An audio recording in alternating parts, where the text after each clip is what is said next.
আয়াত ৪৭ ওয়ালাকাদ আরসালনা মিন ক্বাবলিকা রুসুলান ইলা কওমিহিম ফাজাউহুম বিল বায়িনাতি ফান্তাকামনা মিনাল্লাযীনা আজরামু ওয়া কানা হাক্কান আলাইনা নাসরুল মুমিনিন।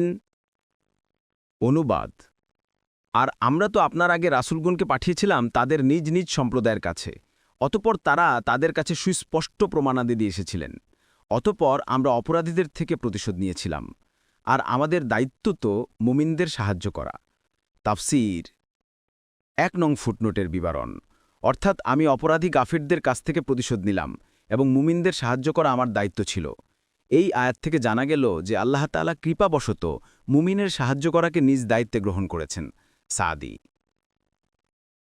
পরবর্তী তাফসিরে যেতে ভিডিওটি শেষ হওয়ার পূর্বেই এই বক্সে ক্লিক করুন। ভয়েস বা উচ্চারণে অনিচ্ছাকৃত ত্রুটি ক্ষমাসুন্দর দৃষ্টিতে দেখবেন ইনশাআল্লাহ।